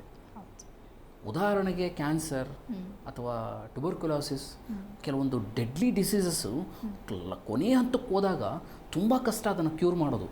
ಆದರೆ ಮೊದಲ ಹಂತದಲ್ಲಾದರೆ ಯಾವತ್ತೂ ಕೂಡ ರೋಗಿಗಿಂತ ಬಲವಾನ ಆಗಬಾರ್ದು. ರೋಗದ ಸ್ಟ್ರೆಂತು ರೋಗಿ ಸ್ಟ್ರೆಂತ್ಗಿಂತ ಜಾಸ್ತಿ ಆಗಬಾರ್ದು. ರೋಗದ ಸ್ಟ್ರೆಂತ್ ಯಾವಾಗಲೂ ಕಮ್ಮಿ ಇರಬೇಕು. ಅವಾಗೇ ಇದನ್ನು ಕ್ಯೂರ್ ಮಾಡೋಕ್ಕೆ ತುಂಬ ಅನುಕೂಲ ಆಗುತ್ತೆ. ಓಕೆ ಡಾಕ್ಟರ್, ಇನ್ನು ಸಾಕಷ್ಟು ಜನಕ್ಕೆ ಸೋರಿಯಾಸಿಸ್ ಸಮಸ್ಯೆ ಇದೆ ಅಂತ ಹೇಳಿ ಪ್ರಾರಂಭದಲ್ಲಿ ಗೊತ್ತಾಗೋದಿಲ್ಲ. ಇನ್ನು ಕೆಲವರು ಸಮಸ್ಯೆ ಇದೆ ಅಂತ ಗೊತ್ತಿದ್ರೂ ಕೂಡ ನೆಗ್ಲೆಕ್ಟ್ ಮಾಡೋದಕ್ಕೆ ಶುರು ಮಾಡ್ತಾರೆ. ಹೀಗೆ ನಂತರದಲ್ಲಿ ಅವರಿಗೆ ಏನೆಲ್ಲ ಸಮಸ್ಯೆಗಳು ಎದುರಾಗುತ್ತೆ ಡಾಕ್ಟರ್? ನೋಡಿ, ಸೋರಿಯಾಸಿಸ್ ಬಂದಂಥ ಪೇಷಂಟ್ಸ್ಗೆ ನಾನೇನು ಹೇಳ್ತೀನಿ ಅಂದರೆ, ದಯವಿಟ್ಟು ಇದನ್ನು ನೀವು ನೆಗ್ಲೆಕ್ಟ್ ಮಾಡಿ ಹಾಗೆ ಬಿಟ್ಕೋಬೋದು ಅನ್ನುವಂಥ ಕಾಯಿಲೆ ಅಲ್ಲ. ದಯವಿಟ್ಟು ನೀವು ಸರಿಯಾದಂತಹ ವೈದ್ಯರನ್ನು ಸಂಪರ್ಕಿಸಿ ಇದಕ್ಕೆ ಶಾಶ್ವತವಾದಂತಹ ಶೋಧನ ಚಿಕಿತ್ಸೆನ ತಗೊಂಡಲ್ಲಿ, ಶೋಧನ ಚಿಕಿತ್ಸೆ ಅಂತಂದರೆ ಈ ಸೋರಿಯಾಸಿಸ್ಗೆ ಕಾರಣವಾದಂತಹ ದೋಷಗಳನ್ನು ಅಥವಾ ಟಾಕ್ಸಿನ್ಸ್ನ ವಾಂತಿ ಮೂಲಕ ಹೊರಗಡೆ ಹಾಕುವಂಥದ್ದು, ಈ ಸೋರಿಯಾಸಿಸ್ಗೆ ಕಾರಣವಾದಂತಹ ಟಾಕ್ಸಿನ್ಸ್ನ ಬೇರ್ ಸಮೇತ ಕಿತ್ತಾಕಲಿಕ್ಕೆ ಬೇದಿ ಮಾಡಿಸುವಂಥದ್ದು, ಇದನ್ನು ವಮನ ಮತ್ತು ವಿರೇಚನ ಅಂತ ಕರೀತಾರೆ. ಇದನ್ನು ಮಾಡಿದಾಗ ಇದನ್ನು ಶಾಶ್ವತವಾಗಿ ಗುಣ ಮಾಡ್ಬೋದು. ಆದರೆ ನಿಮ್ಮ ನೆಗ್ಲಿಜೆನ್ಸಿಯಿಂದ ಏನಾಗುತ್ತೆ ಅಂದರೆ ಇದು ಕಾಯಿಲೆ ಒಂದು ಜಾಗದಿಂದ ಎಲ್ಲ ಶರೀರದ ತುಂಬ ಹರಡಿ ಇದು ರಕ್ತ ಮಾಂಸ ಮತ್ತು ಅಸ್ಥಿವರೆಗೂ ಹೋಗ್ತದೆ. ಅಸ್ಥಿ ಅಂದರೆ ಮೂಳೆವರೆಗೂ ಹೋಗ್ತದೆ. ಮೂಳೆಗೆ ಹೋದಾಗ ಹೇಗಿರುತ್ತೆ ಅಂದರೆ ನಿಮ್ಮ ಮೂಳೆಗಳೆಲ್ಲ ಊತ ಬರಲಿಕ್ಕೆ ಶುರುವಾಗುತ್ತೆ, ನಡಿಲಿಕ್ಕೂ ತೊಂದರೆ ಆಗುತ್ತೆ, ಪ್ರತಿಯೊಂದು ಜಾಯಿಂಟೂ ಕೂಡ ನೋವಾಗ್ಲಿಕ್ಕೆ ಸ್ಟಾರ್ಟ್ ಆಗುತ್ತೆ. ಇದನ್ನು ಸೋರಿಯಾಟಿಕ್ ಆರ್ಥರೈಟಿಸ್ ಅಂತ ಕರೀತೇವೆ. ತೊಡೆ ಸಂಧಿಯಲ್ಲಾದಾಗ ಇದನ್ನು ಇನ್ವರ್ಸ್ ಸೋರಿಯಾಸಿಸ್ ಅಂತ ಕರಿತೇವೆ. ಮತ್ತು ಈ ಚಿಕ್ಕ ಚಿಕ್ಕ ಚಿಕ್ಕ ರಕ್ತ ಕಣಗಳಲ್ಲಿ ಅಂದರೆ ಒಂಥರ ಕೆಂಪು ಕಲರ್ ಹನಿಗಳಲ್ಲಿ ಕಾಣುತ್ತೆ, ಅದನ್ನು ಗಟ್ಟೆಡ್ ಸೋರಿಯಾಸಿಸ್ ಅಂತ ಕರಿತೇವೆ. ಅದೇ ಸೋರಿಯಾಸಿಸ್ ಉಗುರಿಗೆ ಹೋದಾಗ ಉಗುರೆಲ್ಲ ತಮ್ಮ ಬಣ್ಣವನ್ನೆಲ್ಲ ಕಳ್ಕೊಳ್ಳುತ್ತೆ. ಇದನ್ನು ನೇಲ್ ಸೋರಿಯಾಸಿಸ್ ಅಂತ ಕರಿತೀವಿ. ಈ ಉಗುರಿಗೆ ಬಂದಾಗ ಹೆಣ್ಣು ಮಕ್ಕಳಿಗೆ ಎಷ್ಟು ಮುಜುಗರ ಆಗುತ್ತೆ ಗೊತ್ತಾ? ಕೈಗೆ ಬಂದಾಗ ಯಾರೂ ಕೂಡ ಥ್ಯಾಂಕ್ಸ್ ಕೊಡೋದಿಲ್ಲ. ಎಷ್ಟೋ ಮೀಟಿಂಗ್ಗಳಲ್ಲಿ ಹೇಳ್ತಾರೆ, ಸರ್ ನನಗೆ ಮೀಟಿಂಗ್ ಅಟೆಂಡ್ ಮಾಡೋಕ್ಕಾಗಲ್ಲ, ಹಿಂಗೆ ಕೈ ಹಿಂಗೆ ಇಟ್ಕೊಂಡು ಮಾತಾಡೋಕ್ಕಾಗಲ್ಲ, ಯಾರಿಗೂ ಥ್ಯಾಂಕ್ಸ್ ಕೊಡಲ್ಲ, ಭಾಳ ದೊಡ್ಡ ಹುದ್ದೆಯಲ್ಲಿರ್ತಾರೆ. ಸೊ ಇದು ದೈಹಿಕವಾಗಿ, ಮಾನಸಿಕವಾಗಿ, ಸಾಮಾಜಿಕವಾಗಿ, ಆರ್ಥಿಕವಾಗಿ, ವೈಯಕ್ತಿಕವಾಗಿ ಒಬ್ಬ ಮನುಷ್ಯನನ್ನು ಡ್ಯಾಮೇಜ್ ಮಾಡತಕ್ಕಂಥ ಕಾಯಿಲೆ ಆಗಿದ್ದರಿಂದ ಇದನ್ನು ನೆಗ್ಲೆಕ್ಟ್ ಮಾಡಬಾರ್ದು. ಓಕೆ ಡಾಕ್ಟರ್, ಇನ್ನು ಸೋರಿಯಾಸಿಸ್ ಅಂತ ಹೇಳಿದಾಗ ತಪ್ಪು ತಿಳುವಳಿಕೆಗಳನ್ನು ತಿಳ್ಕೊಂಡಿರ್ತಾರೆ ಸಾಕಷ್ಟು ಜನ. ಸೋರಿಯಾಸಿಸ್ ಅಂದರೆ ಇದೆ ಅಂತ ಹೇಳಿ ಅವ್ರದ್ದೇ ಆಗಿರುವಂಥ ಒಂದು ಅಸಂಪ್ಷನ್ಸ್ಗಳು ಇರುತ್ತೆ. ಸೊ ಅದರಿಂದ ಹೊರಬರೋದು ಹೇಗೆ ಅಂತ ಹೇಳಿ ಡಾಕ್ಟರ್? ತಪ್ಪು ತಿಳುವಳಿಕೆ ಅವಶ್ಯಕತೆ ಇಲ್ಲ. ಇಲ್ಲಿ ಭಾಳಷ್ಟು ಜನಕ್ಕೆ ತಪ್ಪು ತಿಳುವಳಿಕೆ ಬಂದಾಗ ಏನಾಗುತ್ತೆ, ಇದು ಮುಟ್ಟಿದ್ರೆ ಬರುತ್ತಾ ಅನ್ನೋ ಒಂದು ಕೂಡ ಭಾಳಷ್ಟು ಜನ ಅನ್ಕೊತಾರೆ. ದಯವಿಟ್ಟು ಸೋರಿಯಾಸಿಸ್ ಅನ್ನುವಂತಹ ಕಾಯಿಲೆ ಮುಟ್ಟಿದ್ರೆ ಬರೋದಿಲ್ಲ. ಭಾಳಷ್ಟು ಜನ ಕೇಳ್ತಾರೆ, ಏನು ಫ್ಯಾಮಿಲಿಗಳಲ್ಲಿ ಬಂದಂಥವ್ರು ಅವ್ರನ್ನ ಒಂಥರ ಅಸ್ಪೃಶ್ಯತೆಯಿಂದ ನೋಡುವಂಥದ್ದು ಅಥವಾ ದೂರ ಇಡುವಂಥದ್ದು ಅಥವಾ ಅವರಿಗೆ ಅವಮಾನ ಮಾಡುವಂಥದ್ದು ನೋಡಿದ್ದೀನಿ. ದಯವಿಟ್ಟು ಈ ಕಾಯಿಲೆ ಹರಡುವಂಥ ಕಾಯಿಲೆ ಅಲ್ಲ. ಮತ್ತು ಅವರ ಜೊತೆ ನೀವು ಕುತ್ಕೊಂಡು ಊಟ ಮಾಡ್ಬೋದು, ಅವರ ಜೊತೆ ಜೀವನ ಮಾಡ್ಬೋದು, ಅವರು ಬಳಸಿರ್ತಕ್ಕಂಥ ವಸ್ತುಗಳನ್ನ ಮುಟ್ಟಿದ್ರೂ ಕೂಡ ಈ ಕಾಯಿಲೆ ಬರೋದಿಲ್ಲ. ಹಾಗಾದರೆ ಬರೋಗಿದ್ರೆ ನಾನು 20-25 ವರ್ಷಗಳಿಂದ ನಾನು ಸೋರಿಯಾಸಿಸ್ನ ಟ್ರೀಟ್ ಮಾಡ್ತಾ ಇದ್ದೀನಿ, ನನಗೆ ಬರಬೇಕಿತ್ತು. ನಾನು ಎಲ್ಲ ಪೇಷಂಟ್ ಮುಟ್ಟೆ ಮಾತಾಡಿಸ್ತೀನಿ. ಸೊ ಆ ಥರ ತಪ್ಪು ತಿಳ್ಕೊಬಾರ್ದು. ಮತ್ತು ಯಾರನ್ನೂ ಆ ಥರ ಸೋರಿಯಾಸಿಸ್ ಪೇಷಂಟ್ಗಳನ್ನ ನಾವು ಅಷ್ಟು ಕೀಳಾಗಿ ನೋಡುವಂಥದ್ದು ತಪ್ಪಾಗ್ತದೆ. ಯಾಕಂದರೆ ರೋಗ ಅನ್ನುವಂಥದ್ದು ಮನುಷ್ಯನಿಗೆ ಬರೋದಂಗೆ ಇನ್ಯಾರಿಗೆ ಬರುತ್ತೆ. ಹೌದು, ಖಂಡಿತ. ಡಾಕ್ಟರ್, ಏನು ಮನೋರೋಗಕ್ಕೂ ಹಾಗೆ ಸ್ಕಿನ್ ಪ್ರಾಬ್ಲಮ್ಗೆ ಏನಾದರೂ? 100% ಇದೊಂದು ಮನೋರೋಗನೇ. ಹೌದು, ಇದೊಂದು ಮನೋರೋಗ. ಬಹಳಷ್ಟು ರೋಗಗಳಿಗೆ ಕಾರಣವೇ ನಮ್ಮ ಮಾನಸಿಕ ಸ್ಥಿತಿ. ಈ ಜನ್ರೇಷನ್ ಹೇಗಿದೆ ಅಂದರೆ ಅತಿಯಾದಂಥ ಒತ್ತಡ ಇರತಕ್ಕಂಥ ಜನ್ರೇಷನ್ ಇದು, ಅಥವಾ ಅತಿಯಾದಂತಹ ಒತ್ತಡವನ್ನು ತಗೊಳ್ತಕ್ಕಂಥ ಜನ್ರೇಷನ್ ಅಂತ ಹೇಳ್ತೀನಿ. ಒತ್ತಡ ಇಲ್ಲ ಅಂದರೂ ಒತ್ತಡದಲ್ಲಿ ಬದುಕುವಂಥದ್ದನ್ನು ಭಾಳಷ್ಟು ಜನರಲ್ಲಿ ನೋಡಿದ್ದೀನಿ ನಾನು. ಈ ಥರದಂತಹ ಮನೋಸ್ಥಿತಿ ಅಂದರೆ ಚಿಕ್ಕ ಪುಟ್ಟ ವಿಷಯಗಳಿಗೆ ತುಂಬ ಅತಿಯಾದಂಥ ಸ್ಟ್ರೆಸ್ ತಗೊಳ್ಳೋದ್ರಿಂದ ಸೋರಿಯಾಸಿಸ್ನ ಲಕ್ಷಣಗಳು ಅತಿ ತೀವ್ರತರದಲ್ಲಿ ಜಾಸ್ತಿ ಆಗುತ್ತೆ. ತುಂಬ ತುರಿಕೆ ಆಗುತ್ತೆ ಸರ್ ನನಗೆ ಈ ಟೆನ್ಷನ್ ತೊಗೊಂಡಾಗ ಅಂತಾರೆ. ಮೊದಲು ಸೋರಿಯಾಸಿಸ್ಸು ದೇಹದಿಂದ ಹೋಗಬೇಕು ಅಂದರೆ ಮಾನಸಿಕವಾಗಿ ಆ ಮನುಷ್ಯ ಶಾಂತವಾಗಿ ಮತ್ತು ತಾಳ್ಮೆಯಿಂದ ಇರಬೇಕು. ಮಾನಸಿಕವಾಗಿ ಮೊದಲು ಗುಣ ಆಗಬೇಕು. ಸೊ ಅದರಿಂದ ಸೋರಿಯಾಸಿಸ್ ಪೇಷಂಟ್ಗಳಿಗೆ ನಾನು ಹೇಳೋದೇನೆಂದರೆ, ನೀವು ಮೊದಲು ತಾಳ್ಮೆ, ಸಮಾಧಾನ ಮತ್ತು ಕೆಲವೊಂದು ಪ್ರಾಣಾಯಾಮ ಮತ್ತು ಯೋಗ ಮತ್ತು ಧ್ಯಾನಗಳನ್ನು ಮಾಡೋದ್ರಿಂದ ಸೋರಿಯಾಸಿಸ್ನ ತೀವ್ರತೆ ಎಷ್ಟೋ ಕಮ್ಮಿ ಮಾಡ್ಬೋದು. ಇದೊಂದು ಸೈಕೋಸೊಮ್ಯಾಟಿಕ್ ಡಿಸಾರ್ಡರ್ ಕೂಡ ಅಂತ ಕರಿತೀವಿ. ಓಕೆ ಡಾಕ್ಟರ್, ಇನ್ನು ದೊಡ್ಡವರಿಗೆ ಓಕೆ, ಚಿಕ್ಕ ಮಕ್ಕಳಲ್ಲಿಯೂ ಕೂಡ ಇತ್ತೀಚಿನ ದಿನಗಳಲ್ಲಿ ಸೋರಿಯಾಸಿಸ್ ಸಮಸ್ಯೆಗೆ ಏನಾದರೂ ಒಳಗಾಗ್ತಾ ಇದ್ದಾರಾ? ನಿಮ್ಮ ರೀಸೆಂಟ್ ಸ್ಟಡೀಸ್ನ ಪ್ರಕಾರ ಯಾವ ಕಾರಣಕ್ಕಾಗಿ ಚಿಕ್ಕ ಮಕ್ಕಳಲ್ಲಿಯೂ ಕೂಡ ಕಂಡು ಬರುತ್ತೆ ಅಂತ ಹೇಳಿ? ಇದಕ್ಕೆ ಮೊದಲ ಕಾರಣ ನನ್ನ ಒಂದು ಅನಲೈಸಿಸ್ ಪ್ರಕಾರ ತಂದೆ ತಾಯಿಯ ಒಂದು ಒಂದು ಒಂದು ಜೀವನ ಶೈಲಿ ಮತ್ತು ಆಹಾರ ಪದ್ಧತಿಯಿಂದ ಅದು ಇತ್ತೀಚಿನ ದಿನಗಳಲ್ಲಿ ತಮ್ಮ ಮಕ್ಕಳಿಗೂ ಕೂಡ ಅದು ಟ್ರಾನ್ಸ್ಫರ್ ಆಗ್ತಾ ಇದೆ ಅಂತ ನಾನು.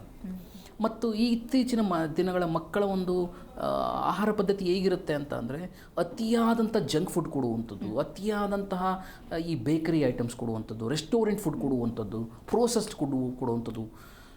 ರೋಗ ಉತ್ಪತ್ತಿಯಾಗೋದೇ ಹೊಟ್ಟೆಯಿಂದ. ಏನು ತಿಂತೀವಿ, ಏನು ಬಿಡ್ತೀವಿ, ಏನು ತಿನ್ನಬೇಕು, ಏನು ತಿನ್ನಬಾರ್ದು ಅಂತ ಗೊತ್ತಿರಬೇಕು. ಹೌದು. ಸೊ ನಮ್ಮ ಆಹಾರ ಪದ್ಧತಿ ಎಷ್ಟು ಶುದ್ಧವಾಗಿರುತ್ತೋ ನಮ್ಮ ಆರೋಗ್ಯನೂ ಅಷ್ಟೇ ಶುದ್ಧವಾಗಿರುತ್ತೆ. ಮಕ್ಕಳಲ್ಲಿ ಬರಲಿಕ್ಕೆ ಮುಖ್ಯವಾದಂಥ ಕಾರಣ ತಂದೆ ತಾಯಿಯ ತಪ್ಪು, ತಂದೆ ತಾಯಿಗಳ ಇರ್ತಕ್ಕಂಥ ಜೀವನ ಶೈಲಿ ಮತ್ತು ಆಹಾರ ಪದ್ಧತಿ, ಮತ್ತು ಮಕ್ಕಳಿಗೆ ಅಳವಡಿಸ್ತಕ್ಕಂಥ ಜೀವನ ಶೈಲಿ ಮತ್ತು ಆಹಾರ ಪದ್ಧತಿ. ಓಕೆ ಡಾಕ್ಟರ್, ಇನ್ನು ಸೋರಿಯಾಸಿಸ್ ಸಮಸ್ಯೆ ಬಾರದಂತೆ ತಡಿಬೇಕು ಅಂತ ಹೇಳಿದ್ರೆ ನಾವೇನೆಲ್ಲ ಮುನ್ನೆಚ್ಚರಿಕೆ ಕ್ರಮವನ್ನು ವಹಿಸಬೇಕಾಗತ್ತೆ ಡಾಕ್ಟರ್? ಮೊದಲನೇದಾಗಿ ನಾನು ಅವಾಗಲೇ ಹೇಳಿದೆ, ಶುದ್ಧವಾದಂಥ ಜೀವನ ಶೈಲಿ ಮತ್ತು ಆಹಾರ ಪದ್ಧತಿ. ಹೌದು. ಎರಡನೇದಾಗಿ ಒಳ್ಳೆ ಮಾನಸಿಕ ಸ್ವಾಸ್ಥ್ಯತೆಯನ್ನು ಕಾಪಾಡ್ಕೋಬೇಕು. ಮೂರನೇದಾಗಿ ಬಹಳಷ್ಟು ಜನ ರೋಗ ಬಂದ ಮೇಲೆ ಔಷಧಿ ಬೇಕು ಅಂತ ಬರ್ತಾರೆ.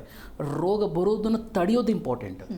ರೋಗವನ್ನು ತಡಿಬೇಕು ಅಂತ ಅಂದರೆ ನಾನು ಹೇಳುವಂಥದ್ದೇನಪ್ಪ ಅಂದರೆ, ಆಯುರ್ವೇದದಲ್ಲಿ ಏನು ಹೇಳ್ತಾರೆ ಅಂದರೆ, ಪ್ರತಿ ವರ್ಷ ಪ್ರತಿಯೊಬ್ಬ ಮನುಷ್ಯನು ತನ್ನ ದೇಹವನ್ನು ಕ್ಲೀನ್ ಮಾಡ್ಕೋಬೇಕು, ಶುದ್ಧಿ ಮಾಡ್ಕೋಬೇಕು ಅಂತ ಹೇಳ್ತಾರೆ. ಈ ಶುದ್ಧಿ ಮಾಡಿಕೊಂಡಾಗ ಏನಾಗುತ್ತೆ, ದೇಹವನ್ನು ಯಾವ ರೋಗಗಳು ಕೂಡ ಮನುಷ್ಯನಿಗೆ ಬರೋದಿಲ್ಲ. ಒಬ್ಬ ಮನುಷ್ಯ ರೋಗ ಮುಕ್ತವಾಗಿ ದೀರ್ಘ ಆಯುಷ್ಯದಿಂದ ಬದುಕಬೇಕು ಅಂದರೆ ಶೋಧನ ಅನ್ನುವಂಥ ಚಿಕಿತ್ಸೆನ ಮಾಡಿಕೊಂಡಲ್ಲಿ ಸೋರಿಯಾಸಿಸ್ಸು ಬರೋದಿಲ್ಲ, ಯಾವ ಕಾಯಿಲೆನೂ ಬರೋದಿಲ್ಲ. ಓಕೆ ಡಾಕ್ಟರ್, ಇನ್ನು ಚಳಿಗಾಲ ಬಂತು ಅಂತ ಹೇಳಿದ್ರೆ ಸ್ಕಿನ್ನಲ್ಲಿ ಫ್ಲೇಕ್ಸ್ ಲೈಕ್ ಪುಡಿ ಪುಡಿಯಾಗಿ ಉದುರೋಕೆ ಶುರುವಾಗುತ್ತೆ. ಸೊ ಅದು ಸೋರಿಯಾಸಿಸ್ ಅಂತಲೇ ಡಯಾಗ್ನೋಸ್ ಮಾಡೋದು ಯಾವ ರೀತಿ ಅಂತ ಹೇಳಿ? ಈಗೇನು ಮಳೆಗಾಲ ಮತ್ತು ಚಳಿಗಾಲ, ಈ ಕಂಡೀಷನಲ್ಲಿ ಸೋರಿಯಾಸಿಸ್ ತುಂಬ ಜಾಸ್ತಿ ಆಗುತ್ತೆ. ಈ ಸೋರಿಯಾಸಿಸ್ ಪೇಷಂಟ್ಗಳಿಗೆ ಇದು ಅನುಭವಕ್ಕೆ ಬಂದುಬಿಟ್ಟಿರುತ್ತೆ. ಯಾವ ವ್ಯಕ್ತಿಯಲ್ಲಿ ಈಗ ನಾವು ತೋರಿಸಿರ್ತಕ್ಕಂಥ ಪ್ಯಾಚಸ್ಸು ಮೀನಿನ ಚರ್ಮದ ರೀತಿಯಲ್ಲಿ ಸಿಪ್ಪೆ ಸಿಪ್ಪೆ ಥರ ಸುಲಿತಾ ಇದೆ, ಆ ವ್ಯಕ್ತಿ ಇದನ್ನು ಸೋರಿಯಾಸಿಸ್ ಅಂತ ಕನ್ಸಿಡರ್ ಮಾಡಬೇಕು. ಕೆಲವೊಬ್ಬರಿಗೆ ಇದು ತುಂಬ ಕಮ್ಮಿಯಾಗಿ ಕಾಣುತ್ತೆ. ಅಕಸ್ಮಾತ್ ಇದ್ರ ಬಗ್ಗೆ ಏನಾದರೂ ಅನುಮಾನಗಳಿದೆ, ತಕ್ಷಣವೇ ಬಂದು ಭೇಟಿ ಮಾಡಿ ಇದು ಸೋರಿಯಾಸಿಸ್ ಅಲ್ವಾ ಅಂತ ಅವರು ಡಯಾಗ್ನೋಸ್ ಮಾಡಿಕೊಂಡು ಇದಕ್ಕೆ ಚಿಕಿತ್ಸೆಯನ್ನು ಸ್ಟಾರ್ಟ್ ಮಾಡಬೇಕು. ಇಲ್ಲಾಂದರೆ ಏನಾಗುತ್ತೆ, ಇದು ಹರಡ್ತಾ ಹೋಗುತ್ತೆ. ಹೆಚ್ಚಿನದಾಗಿ ಏನಪ್ಪ ಅಂದರೆ, ಈ ಥಂಡಿಗಾಲದಲ್ಲಿ ಮತ್ತು ಯಾರು ಅತಿಯಾಗಿ ಆಲ್ಕೋಹಾಲ್ ಸೇವನೆ ಮಾಡ್ತಾರೆ ಮತ್ತು ಸ್ಮೋಕಿಂಗ್ ಮಾಡ್ತಾರೆ, ಈ ಕಾಯಿಲೆ ಇನ್ನೂ ಜಾಸ್ತಿ ಆಗ್ತಾ ಹೋಗುತ್ತೆ. ಕೆಲವೊಂದು ಬಾರಿ ಏನಾಗ್ಬಿಡುತ್ತೆ ಅಂದರೆ, ಗಾಯ ಎಲ್ಲೋ ಹೋಗ್ತಿರ್ತಾರೆ, ಕೈ ತರ್ಚುತ್ತೆ, ಆ ಜಾಗದಲ್ಲಿ ಸೋರಿಯಾಸಿಸ್ ಆಗುತ್ತೆ. ಮತ್ತು ಕೆಲವೊಂದು ಬಾರಿ ಕೆಲವೊಂದು ಇನ್ಸೆಕ್ಟ್ ಬೈಟ್, ಯಾವ್ದಾದ್ರು ಹುಳ ಕಚ್ಚಿದ್ರೂ ಕೂಡ ಆ ಜಾಗದಲ್ಲಿ ಗಾಯ ಆಗಿ ಮತ್ತೆ ಸೋರಿಯಾಸಿಸ್ ಆಗುತ್ತೆ. ಇವೆಲ್ಲ ಕೂಡ ಟ್ರಿಗರಿಂಗ್ ಕಾಸ್ ಅಂತ ನಾವು ತಗೋಬೋದು. ಓಕೆ ಡಾಕ್ಟರ್, ಇನ್ನು ಸಾಕಷ್ಟು ಜನಕ್ಕೆ ಹೇರಲ್ಲಿ ಡ್ಯಾಂಡ್ರಫ್ ಉಂಟಾಗುತ್ತೆ, ಅದೇ ಒಂದು ರೀತಿ ದೊಡ್ಡ ಸಮಸ್ಯೆ ಅಂತ ಅನ್ಕೊಂಡಿರ್ತಾರೆ. ಇನ್ನು ಅದೇ ರೀತಿ ಆದಾಗ ಅದು ಸೋರಿಯಾಸಿಸ್ ಅಂತ ಹೇಳಿ ಅದನ್ನ ಡಯಾಗ್ನೋಸ್ ಮಾಡೋದು ಹೇಗೆ ಅಂತ ಹೇಳಿ ಡಾಕ್ಟರ್? ಈಗ ಹೊಟ್ಟು ಸಾಮಾನ್ಯವಾದಂಥ ಹೊಟ್ಟಷ್ಟೇ ಅದು. ಯಾವುದಾದ್ರೂ ಒಂದು ಶಾಂಪೂ ಅಥವಾ ಆಯಿಲ್ನ ಕೆಲವೊಂದು ಬಾರಿ ಬಳಸಿದಾಗ ಅದು ಹೋಗ್ತದೆ, ಅಥವಾ ಕೆಲವೊಂದು ತೈಲಗಳನ್ನ ಬಳಸಿದಾಗ. ಆದರೆ ಸೋರಿಯಾಸಿಸ್ಸಲ್ಲಿ ಈ ಸಿಪ್ಪೆ ಥರ ಕಾಣ್ತದೆ. ಯಾವ ವ್ಯಕ್ತಿಯಲ್ಲಿ ನಿಮಗೇನಾದರೂ ಇದು ಡ್ಯಾಂಡ್ರಫ್ ಅಲ್ಲ ಸೋರಿಯಾಸಿಸ್ಸು, ಅಥವಾ ಸೋರಿಯಾಸಿಸ್ ಅಲ್ಲ ಡ್ಯಾಂಡ್ರಫ್ ಅಂತ ಅನಿಸಿದ್ರೆ, ನಾನು ಹೇಳುವಂಥ ಒಂದು ಕರೆಕ್ಟಾಗಿ ಇರುವಂಥ ಎಕ್ಸಾಮಿನ್ ಮಾಡಿ. ಈಗ ನಿಮ್ಮ ತಲೆ ಇರುತ್ತಲ್ಲ, ಅದನ್ನು ಸರಿಸಿದಾಗ ಅಥವಾ ಕೂದಲನ್ನ ಸರಿಸಿದಾಗ ನಿಮಗೆ ಪ್ಯಾಚ್ ಥರ ಕಾಣುತ್ತೆ, ಅದನ್ನು ಕೆರೆದಾಗ ನಿಮಗೆ ಸಿಪ್ಪೆ ಥರ ಇಳುತ್ತೆ, ಅದು ಸೋರಿಯಾಸಿಸ್. ಕೇವಲ ಹೊಟ್ಟು ಥರ ಇತ್ತು ಅಂದರೆ ಅದು ಡ್ಯಾಂಡ್ರಫ್ ಆಗಿರುತ್ತೆ. ಅಥವಾ ಕೆಲವೊಂದು ಬಾರಿ ಅದು ಸೆರೋವಿಕ್ ಡರ್ಮಟೈಟಿಸ್ ಕೂಡ ಆಗಿರುತ್ತೆ. ಅದು ಅದೊಂದು ಚರ್ಮದ ಕಾಯಿಲೆ. ಈ ಥರ ಕನ್ಫ್ಯೂಷನ್ಸ್ ಇದ್ದಾಗ ತಕ್ಷಣ ವೈದ್ಯರನ್ನ ಭೇಟಿ ಮಾಡಬೇಕೇ ಹೊರತು ಸ್ವಂತವಾಗಿ ಅವರೇ ಏನೋ ಡಯಾಗ್ನೋಸ್ ಮಾಡಿಕೊಂಡು ಮನೆ ಮದ್ದು ಮಾಡುವಂಥದ್ದು ಅಥವಾ ಇನ್ನೇನು ಹಚ್ಕೊಳ್ಳುವಂಥದ್ದು ದಯವಿಟ್ಟು ಮಾಡಬಾರ್ದು. ಸೊ ಎರಡನೇದಾಗಿ ಏನಪ್ಪ ಅಂತ ಅಂದರೆ, ಈ ಸೋರಿಯಾಸಿಸ್ಸಲ್ಲಿ ತಲೆಗೆ ಸ್ನಾನ ಮಾಡಿದ ತಕ್ಷಣ ಮರುದಿವಸನೇ ಸಿಪ್ಪೆ ಥರ ಹೇಳುತ್ತೆ. ಈ ಭುಜದ ಮೇಲೆಲ್ಲ ಬಿದ್ದಿರುತ್ತೆ, ಮನೆಯಲ್ಲಿ ಹಾಲೆಲ್ಲ ಬಿದ್ದಿರುತ್ತೆ, ದಿಂಬು ಮೇಲೆಲ್ಲ ಬಿದ್ದಿರುತ್ತೆ. ಹೆಣ್ಮಕ್ಳು ಹೇಳ್ತಾರೆ, ನನಗೆ ಕಸ ಗುಡಿಸಿ ಸಾಕಾಗುತ್ತೆ, ಅಷ್ಟು ಪುಡಿ ಸಿಗುತ್ತೆ. ಸೊ ಅದರಿಂದ ಈ ಕಾಯಿಲೆನ ನಾವು ಸೋರಿಯಾಸಿಸ್ ಅಥವಾ ಡ್ಯಾಂಡ್ರಫ್ ಅಂತ ಕಂಡುಹಿಡ್ಕೊಳ್ಳೋಕ್ಕೆ ಸೂಕ್ತವಾದಂಥ ವೈದ್ಯರನ್ನ ಭೇಟಿ ಮಾಡೋದು ಸೂಕ್ತ. ಓಕೆ ಡಾಕ್ಟರ್, ಇನ್ನು ಇಷ್ಟೊತ್ತು ನಮ್ಮ ಕಾರ್ಯಕ್ರಮಕ್ಕೆ ಆಗಮಿಸಿ ಸೋರಿಯಾಸಿಸ್ ಕುರಿತಂತೆ ಆಯುರ್ವೇದದಲ್ಲಿ ಯಾವ ರೀತಿ ಚಿಕಿತ್ಸೆಯನ್ನು ನೀಡ್ತೀರಾ ಅಂತ ಹೇಳಿ ಸಾಕಷ್ಟು ಮಾಹಿತಿಯನ್ನು ಹಂಚಿಕೊಂಡಿದ್ದೀರಾ. ಥ್ಯಾಂಕ್ ಯು ಡಾಕ್ಟರ್, ಕಾರ್ಯಕ್ರಮಕ್ಕೆ ಆಗಮಿಸಿದ್ದಕ್ಕಾಗಿ. ಧನ್ಯವಾದ. ನೋಡಿದ್ರಲ್ವಾ ವೀಕ್ಷಕರೇ, ನಮ್ಮ ಇವತ್ತಿನ ಕಾರ್ಯಕ್ರಮದಲ್ಲಿ ಸೋರಿಯಾಸಿಸ್ ಅಂದರೆ ಏನು, ಯಾಕೆ ಈ ಸಮಸ್ಯೆ ಬರುತ್ತೆ, ಜೊತೆಗೆ ಇದಕ್ಕೆ ಆಯುರ್ವೇದದಲ್ಲಿ ಯಾವ ರೀತಿಯಾಗಿ ಪರಿಹಾರ ಇದೆ ಅಂತ ಹೇಳಿ ಡಾಕ್ಟರ್ ನಿಮಗೆ ಅರ್ಥಪೂರ್ಣವಾಗಿ ತಿಳಿಸ್ಕೊಟ್ಟಿದ್ದಾರೆ.